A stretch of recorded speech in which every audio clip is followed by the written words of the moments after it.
வணக்கம் மக்களே, நான் தான் உங்கள் ஆர்ஜே. எல்லோரும் எப்படி இருக்கீங்க? இன்றைக்கி நம்ம ஆர்ஜே இன்ஃபோ பாக்ஸ் சேனலில் பார்க்க போகிற தகவல் ஒரு மணி சேவிங் பிளான்ங்க. இந்த மணி சேவிங் பிளானில் நம்ம ஒரே வருஷத்தில் ₹1,00,000 எப்படி சேமிக்கலாம் அப்படிங்கிறத பார்க்க போகிறோம். இதுக்கு நம்ம எவ்வளோ அமௌண்ட்டு எந்த மெத்தடில் சேவ் பண்ணணும் அப்படிங்கிறத டீட்டெயிலாக சொல்லியிருக்கிறேன்.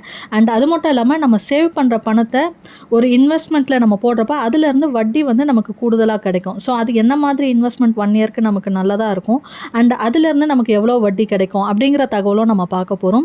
ஸோ இது வரைக்கும் நீங்கள் உங்களோட சேவிங்ஸை ஸ்டார்ட் பண்ணல அப்படின்னா இமீடியட்டாக உங்களோட சேவிங்ஸை ஸ்டார்ட் பண்ணுங்கள். உங்களோட கோல்ஸை அச்சீவ் பண்ணுறதுக்கு நிச்சயமாக உங்களோட சேமிப்பு உதவியாக இருக்கும். அண்ட் இன்றைக்கி நான் சொல்ல போகிற தகவலாம் தெரிஞ்சுக்கிறதுக்கு வீடியோவை ஸ்கிப் பண்ணாமல் ஃபுல்லாக பாருங்கள். அண்ட் இது இல்லாமல் நம்ம சேனலில் மணி ரிலேட்டடான நிறைய வீடியோஸ் போட்டிருக்கோம்.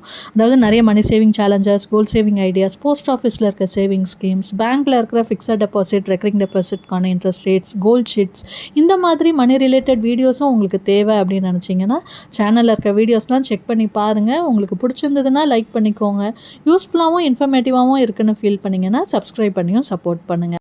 அண்ட் அடுத்து நான் போடுற வீடியோஸும் நீங்கள் பார்க்கணும் அப்படின்னு நினச்சிங்கன்னா சப்ஸ்கிரைப் பண்ணுறது மட்டும் இல்லாமல் பக்கத்தில் இருக்க பெல் ஐக்கான் ப்ரெஸ் பண்ணி அதில் ஆல் அப்படிங்கிற ஆப்ஷன் கொடுத்துக்கிட்டிங்கன்னா இனிமேல் நான் போடுற வீடியோஸ் கூட உங்களுக்கு இமீடியட்டாக நோட்டிஃபிகேஷனில் வந்து சேரும்.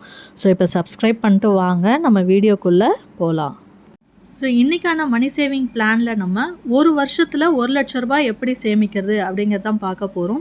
அண்ட் இந்த கோலை வந்து நீங்கள் ஃபிக்ஸ் பண்ணியிருக்கீங்க, உங்களுக்கு வந்து ஒரு வருஷத்தில் ₹1,00,000 சேமிக்கணும் அப்படிங்கிற கோல் இருக்குன்னா இதில் நான் சொல்ல போகிற மெத்தடை ட்ரை பண்ணிங்கன்னா உங்களுக்கு ஓரளவுக்கு ஈஸியாக இருக்கும். எப்போவுமே நம்ம சேவ் பண்ணோம் அப்படிங்கிறப்ப முதல்ல நம்ம பார்க்க வேண்டிய விஷயம் நம்மளோட வருமானம். நம்மளோட இன்கம்மை பொறுத்து தான் நம்மளோட சேவிங்ஸ் இருக்கும். அதுக்குள்ளே தான் நம்மளோட சேவிங்ஸு, நம்மளோட செலவுகள் எல்லாமே நம்ம பார்க்க முடியும். ஸோ உங்கள் வருமானத்துக்கு எந்த சேவிங் பிளான் சூட்டாக இருக்கோ நீங்கள் அதை ட்ரை பண்ணிங்க அப்படின்னா தான் உங்களால் கண்டினியூஸாக சேவ் பண்ண முடியும் அண்ட் உங்களோட கோலையும் வந்து ஈஸியாக அச்சீவ் பண்ண முடியும். ஸோ இன்றைக்கி வந்து நம்ம ஒரு வருஷத்தில் ₹1,00,000 சேமிக்கிறதுக்கான பிளான் பார்க்க போகிறோம். அண்ட் குறிப்பாக இது வந்து யாருக்கு சூட் ஆகும் அப்படின்னு பார்த்தீங்கன்னா ஃபிக்ஸட் சேலரி, ஒரு மாதத்துக்கு நமக்கு ஃபிக்ஸடாக இவ்வளோ சேலரி இருக்குது அப்படிங்கிறவங்க வந்து ஈஸியாக சேமிக்கலாம். பிகாஸ் நிறைய அன்ஆர்கனைஸ்டு செக்டரில் வேலை செய்கிறவங்களுக்கு ஒரு சில நாள் வேலை இருக்கும், ஒரு சில நாள் வேலை இருக்காது. அண்ட் மாதம் சம்பளம் நமக்கு ஃபிக்ஸடாக வரும்னு சொல்ல முடியாதுன்றவங்க இந்த சேவிங்ஸ் வந்து கொஞ்சம் கஷ்டமாக இருக்கும். பிகாஸ் நம்ம வந்து ஃபிக்ஸடான அமௌண்ட்டை சேவ் பண்ண போகிறோம். அண்ட் அது மட்டும் இல்லாமல் சேவ் பண்ணுற பணத்தை நம்ம ஒரு கமிட்மெண்ட்குள்ளே போய் அதில் இன்வெஸ்ட் பண்ண போகிறோம். அப்போ தான் நம்ம வந்து அந்த பணத்தை மற்ற எதுக்கும் செலவு பண்ணாமல் நமக்குள்ளே ஒரு சேவிங்ஸ் ஹேபிட்டும் வளரும். ஸோ ஃபிக்ஸட் சேலரி இருக்குது, உங்களுக்கு இன்கம் இருக்குன்னா நிச்சயமாக இந்த சேவிங் பிளான் வந்து உங்களுக்கு சூட் ஆகும். அண்டு நீங்கள் சேவ் பண்ணுறதுக்கு முன்னாடி உங்களோட வருமானத்தில் உங்களோட மந்த்லி பட்ஜெட்டை நீங்கள் போடணும். ஸோ அப்போ தான் உங்களுக்கு எவ்வளோ செலவு இருக்குது, எவ்வளோ பணம் மிச்சம் இருக்குது அதுன்றலாம் தெரியும். அண்டு உங்களோட செலவுகளை, டெய்லி ஆகிற செலவுகளை ஒரு டைரியிலையோ நோட்லேயோ எழுதி வைங்க. ₹1 நீங்கள் செலவு பண்ணாலும் எழுதி வச்சிங்க அப்படின்னா தான் நம்ம எதுக்கு செலவு பண்ணியிருக்கிறோம், எதெல்லாம் தேவையான செலவு, எது தேவையில்லாத செலவுன்றதை நம்ம ஈஸியாக அடுத்த மாதமாவது கண்டுபிடிக்க முடியும். ஏன்னா இப்போ நம்ம எல்லாருமே வந்து பார்த்திங்கன்னா டிஜிட்டல் இந்தியான்னு கார்டை ஸ்வைப் பண்ணிடுறோம். கேட்டாட்லாம் கார்டை ஸ்வைப் பண்ணி பர்ச்சேஸ் பண்ணிடுறோம். ஃபுட் ஆர்டர் பண்ணி உடனே கார்டை ஸ்வைப் பண்ணிடுறோம். நமக்கு எவ்வளோ செலவாகுதுன்னு நமக்கே தெரியல. நிறைய பேர் வந்து பேங்க் ஸ்டேட்மெண்ட்டும் ஃபுல்லாக பார்க்கறது கிடையாது அண்டு நம்மளோட செலவுகளை எழுதியும் வைக்கிறது இல்லை. அந்த மாதிரி நீங்கள் எழுதி வச்சிங்க அப்படின்னாலே நிறைய பணத்தை உங்களால் அடுத்தடுத்த மாதத்தில் மிச்சப்படுத்த முடியும். ஸோ உங்களோட செலவுகளை வந்து எழுதி வைங்க. அதை பார்த்து உங்களோட தேவையில்லாத எக்ஸ்பென்சஸ் எதெல்லாம் பண்ணியிருக்கீங்களோ அதெல்லாம் கட் பண்ணிங்க அப்படின்னா உங்களால் நிறைய பணத்தை, நீங்கள் எதிர்பார்த்ததை விட அதிகமான பணத்தை நிச்சயமாக உங்களால் சேவ் பண்ண முடியும். அண்டு உங்களோட சேவிங்ஸை நீங்கள் ஸ்டார்ட் பண்ணிங்க, இது வரைக்கும் ஸ்டார்ட் பண்ணல அப்படின்னாலும் இமீடியட்டாக ஸ்டார்ட் பண்ணுங்கள். அப்போ தான் உங்களுக்கான ஒரு வெல்த்தை க்ரியேட் பண்ண முடியும் நம்ம சம்பாதிக்கிற காலத்தில். ஸோ இமீடியட்டாக உங்களோட சேவிங்ஸ் உங்களால் எவ்வளோ முடியுமோ, உங்களோட வருமானத்தில் எவ்வளோ சேமிக்க முடியுமோ அந்த அமௌண்ட்டை நிச்சயமாக சேவ் பண்ண ஸ்டார்ட் பண்ணுங்கள். அண்ட் இன்றைக்கி நம்ம பார்க்க போகிறது ஒரு மந்த்லி சேவிங் பிளான் தான். நான் முன்னாடியே சொன்னேன் ஃபிக்ஸட் சேவிங்ஸ். ஏன்னா நம்ம ஒவ்வொரு மாதமும் வந்து சேமிக்க போகிறோம். அதை வந்து ஒரு ஸ்கீமில் வந்து நம்ம இன்வெஸ்ட் பண்ண போகிறோம். அப்போ தான் வந்து நம்ம மாதம் அந்த ஸ்கீமில் கட்டணும் அப்படின்றதுக்காக அந்த பணத்தை மற்ற வேறு எந்த செலவுக்கும் யூஸ் பண்ணாமல் இந்த பணத்தை வந்து சேவ் பண்ண முடியும். ஸோ மந்த்லி சேவிங் பிளான் இது. அண்ட் ஒரு வருஷம் நம்மளோட கோலு. ஸோ ஒரு வருஷத்தில் நமக்கு 12 மாதம் இருக்குது. நம்மளோட கோல் என்னன்னு பார்த்திங்கன்னா ஒரு வருஷத்தில் ₹1,00,000 சேவ் பண்ணுறது. ஸோ அப்போ ஒரு வருஷத்துக்கு 1,00,000னா நம்ம ஒரு மாதத்துக்கு எவ்வளோ சேமிக்கணும் அப்படின்றது தெரிஞ்சால் தான் நம்ம அந்த கோலை அச்சீவ் பண்ண முடியும். அதுதான் மந்த்லி சேவிங் பிளான். ஸோ ஒரு மாதத்துக்கு அப்படின்னு பார்த்தீங்கன்னா ₹1,00,000 டிவைட் பை 12ன்னு போட்டோம்னா நமக்கு மாதத்துக்கு எவ்வளோ சேமிக்கணும்னு தெரியும். ஸோ ₹8,333 நீங்கள் ஒரு மாதத்துக்கு சேமிச்சிங்க அப்படின்னா ஒரு வருஷத்தில் உங்களால் ₹1,00,000 ஈஸியாக சேவ் பண்ண முடியும். அண்ட் இது வந்து 8,333 இருக்குது. நான் இதை ரவுண்ட் ஆஃப் பண்ணியிருக்கேன். ரவுண்ட் ஆஃப் பண்ணி ₹8,500 நீங்கள் மந்த்லி சேவ் பண்ணீங்க அப்படின்னா நம்ம கோல் வந்து ஈஸியாக அச்சீவ் பண்ண முடியும். அண்ட் அது மட்டும் இல்லாமல் இது வந்து மந்த்லி நான் சொன்னேன் ஃபிக்ஸட் சேலரி வாங்குறவங்க 8,500 சேவ் பண்ணலான்ட்டு. இன்கேஸ் நீங்கள் வந்து டெய்லி சேலரியோ வீக்லி சேலரியோ வாங்குறீங்க அப்படின்னாலும் என்னாலையும் சேமிக்க முடியும் அப்படின்னு நினச்சிங்கன்னா தாராளமாக சேமிக்கலாம் உங்கள் வருமானத்தில். இப்போ வாரம் சேமிக்கணும்னு நினைக்கிறவங்க பார்த்தீங்கன்னா ஒரு வாரத்துக்கு ₹2,125 நீங்கள் சேவ் பண்ணணும். அதாவது ஒரு மாதத்துக்கு ஆவரேஜாக 4 வாரம்னு கணக்கு பண்ணியிருக்கேன் நான்.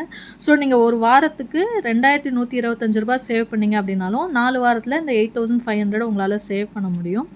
அண்ட் அதே மாதிரி டெய்லி சேலரி வாங்குறவங்களும் சேமிக்கணும்னு நினச்சிங்கன்னா உங்களுக்கு அதாவது டெய்லி ஃபிக்ஸடாக இன்கம் வந்து என்னால் சேவ் பண்ண முடியும்னு நினைக்கிறவங்க ஒரு மாதத்துக்கு ஆவரேஜாக 30 டேஸ்ன்னு எடுத்திருக்கேன். ஸோ ஒரு நாளைக்கு ₹285 நீங்கள் எடுத்து வச்சிங்கன்னா நம்ம ஒரு மாதத்துக்கு ₹8,500 வந்து சேவ் பண்ண முடியும். ஸோ உங்களோட கன்வீனியன்ட்க்கு ஏற்ற மாதிரி மந்த்லியோ வீக்லியோ இல்லை டெய்லியோ நீங்கள் வந்து சேவ் பண்ணலாம். பட் ₹8,500 வந்து ஒரு மாதம் நம்ம சேவ் பண்ணால் ₹1,00,000 ஈஸியாக அச்சீவ் பண்ண முடியும். இப்போ நம்ம சேவ் பண்ணுற பணத்தை ஃபஸ்ட்டு மாதம் நம்ம எடுத்து வைக்கிறோம். பட் அடுத்த மாதம் பார்த்தீங்க இல்லை பேங்க்லேயே கூட நம்ம வைக்கிறோம், சேவிங்ஸ்லேயே கூட அந்த அமௌண்ட்டை வர சேலரியில் அப்படின்னாலும் ஏதாவது ஒரு செலவுனா நம்ம அந்த பணத்தை எடுத்து வேறு எதுக்காவது செலவு பண்ணிவிடுவோம். அப்படி இல்லாமல் இருக்கணும்னா அந்த பணத்தை நம்ம இன்வெஸ்ட் பண்ணால் மட்டும்தான் அந்த பணம் வந்து நம்ம கமிட்மெண்ட்குள்ளே போகும். ஸோ அந்த பணம் வந்து வேறு எதுக்கும் நம்ம யூஸ் பண்ண மாட்டோம். அதனால் 2 ஆப்ஷன்ஸ் வந்து பார்த்திங்கன்னா ஒன்று கோல்டு, இன்னொன்று வந்து ரெக்கரிங் டெபாசிட் எடுத்திருக்கேன்.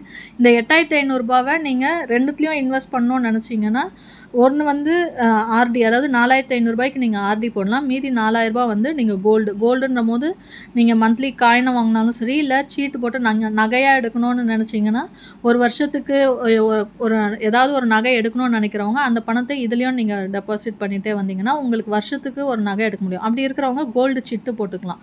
ஸோ உங்களோட விருப்பம் தான். அதுக்கேற்ற மாதிரி நீங்கள் பிரித்து போட்டு இப்போ 4,500 ஆர்டியும் ₹4,000 கோல்டும் போட்டிங்க அப்படின்னா இப்போ நம்ம அந்த 1 இயரில் பார்த்தீங்கன்னா ஆர்டிக்கு ₹4,500 கட்டுறோமா. ஸோ அப்போ ஒரு வருஷத்தில் நம்ம ₹54,000 கட்டியிருப்போம்.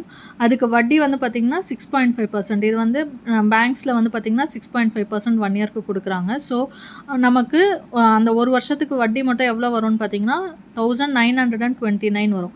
ஸோ நம்ம சேவ் பண்ணுறத நம்ம செலவாகாமல் இருக்கிறதுக்கு இந்த மாதிரி ஆர்டியில் போடுறோம். கூடவே அதுக்கு நமக்கு வட்டியும் கிடைக்குது. ஸோ வட்டி வந்து பார்த்திங்கன்னா கிட்டத்தட்ட ₹2,000 கிட்ட ₹1,929 கிடைக்குது. மொத்தமாக நம்ம சேவிங்ஸ் வந்து பார்த்திங்கன்னா ₹55,929 ஆர்டியில் இருக்குது. அதே மாதிரி கோல்டில் வந்து ₹4,000 சொன்னேன் நான் மந்த்லி. ஸோ நீங்கள் மந்த்லி சிட்டு போட்டு கோல்டு நகையாக வாங்கணும்னு நினச்சா கூட ₹48,000 12 மாதத்தில் சேருதுன்னா உங்களால் 8 கிராம் வந்து கோல்டு வாங்க முடியும். காயினாக இருந்தாலும் சரி நகையாக இருந்தாலும் நீங்கள் வந்து ஒரு சவரன் 8 கிராம்ன்றது ஒரு சவரன். ஸோ வருஷத்துக்கு ஒரு சவரன் நகையும் நீங்கள் வந்து சேமிக்க முடியும். உங்களோட கோல் வந்து நீங்கள் நகையாக இருந்தாலும் ஓகே அப்படின்றப்ப ரெண்டுத்தையும் டிவைட் பண்ணி நம்ம ஆர்டிலையும் கோல்டுலேயும் போடுறோம். ஸோ ரெண்டும் சேர்க்குறப்ப நம்மக்கிட்ட ₹1,00,000 மேலே ஒரு வருஷத்துக்கு சேவ் பண்ணவும் முடியும். And at the same time கோல்டாக வாங்குறதுனால அது ஒரு இன்வெஸ்ட்மெண்ட்டாகவும் இருக்கும்.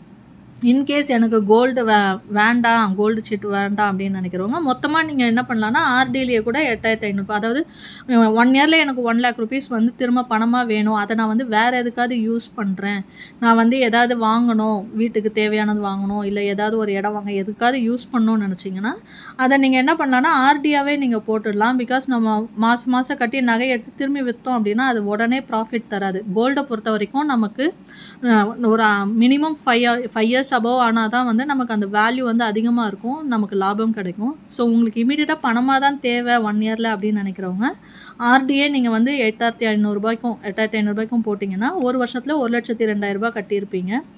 அண்ட் அது மட்டும் இல்லாமல் அதுக்கு வட்டி வந்து பார்த்திங்கன்னா நமக்கு ₹3,643 கிடைக்கும் எக்ஸ்ட்ராவாக.